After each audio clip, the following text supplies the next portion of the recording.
നമുക്ക് പെട്ടെന്നൊരു ചിക്കൻ കറി ഉണ്ടാക്കിയാലോ. അതിന് ഞാനൊരു പാൻ വെച്ചു. അതിലേക്ക് മുളക് പൊടി, മല്ലിപ്പൊടി, മഞ്ഞൾ പൊടി, ചിക്കൻ മസാല, കുരുമുളക്, പെരുംജീരകം, ഒരു പട്ട, കുറച്ച് ഗരം മസാലയുടെ കൂട്ടിൽ കിട്ടുന്ന സാധനങ്ങളെല്ലാം കൂടെ ഉള്ള അത് കുറച്ചിട്ടു. പിന്നെ ഒരു ഏലക്ക. ഇതെല്ലാം കൂടിയിട്ട് നല്ലതുപോലെ മൂപ്പിച്ചെടുക്കുക. എന്നിട്ട് അതിനെ തണുക്കാനായിട്ട് മാറ്റി വെക്കുക. തണുത്ത് കഴിയുമ്പോൾ മിക്സിയിലിട്ട് അതിനെ ഒന്ന് പൊടിച്ചെടുക്കുക. നന്നായിട്ട് പൊടിയണമെന്നില്ല, ചെറുതായിട്ടൊന്ന് പൊടിച്ചെടുക്കുക. ഈ പരുവത്തിന് പൊടിച്ചെടുക്കുക. പൊടിച്ച് നമ്മൾ ചിക്കനെ മാരിനേറ്റ് ചെയ്യാനാണ് കുറച്ച് മുളക് പൊടി, കുറച്ച് ഉപ്പ്, പിന്നെ ഈ മസാലക്കൂട്ട്, പിന്നെ കുറച്ച് തൈര്, ഇതെല്ലാം കൂടെ കട്ടിത്തൈര് എടുത്തേക്കുന്നത്. ഇതെല്ലാം കൂടെ നല്ലപോലെ മിക്സ് ചെയ്തിട്ട് നമുക്കതിന് 1 മണിക്കൂർ മാറ്റി വയ്ക്കാം. ഇനി കറി ഉണ്ടാക്കാൻ നമ്മുടെ പാത്രത്തിൽ കുറച്ച് പാനിൽ കുറച്ച് എണ്ണ ഒഴിക്കുക, കടുകിടുക. പിന്നെ നമ്മുടെ ഇഞ്ചി വെളുത്തുള്ളി ഞാൻ ചെറുതായിട്ട് കൊത്തി അരിഞ്ഞതാണ്.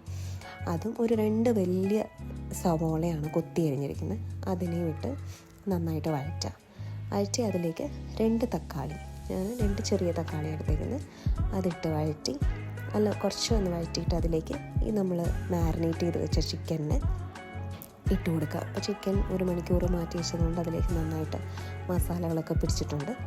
ഇനി ഇതിനെ നന്നായിട്ട് മിക്സ് ചെയ്ത് ചേർക്കുക. ഈ സമയത്ത് നമുക്ക് ആവശ്യത്തിന് ഉപ്പും ഒക്കെ ചേർത്ത് നന്നായിട്ട് മിക്സ് ചെയ്ത്, വെള്ളം ചേർക്കാതെ ഇത് നല്ലപോലെ മിക്സ് ചെയ്തിട്ട് നമുക്ക് വേവിക്കാൻ വയ്ക്കാം.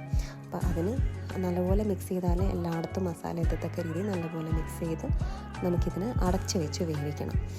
വേവിക്കാൻ നമ്മളൊരു 15-20-25 മിനിറ്റോളം നമ്മൾ ചെറിയ തീയിൽ അടച്ചു വെച്ച് വേവിക്കുക.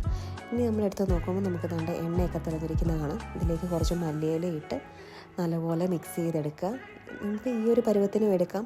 കുറച്ചുകൂടെ ഡ്രൈ ആയിട്ട് ആവശ്യമുള്ളവർക്ക് കുറച്ച് നേരം കൂടെ നമ്മൾ വഴറ്റി കുറച്ചുകൂടെ ഗ്രേവി തിക്കാവുന്നവരെ വയ്ക്കാം. പക്ഷേ ഇത് ചോറിനും ചപ്പാത്തിക്കും ഒക്കെ ഈ ഒരു പരുവം ബെസ്റ്റാണ്.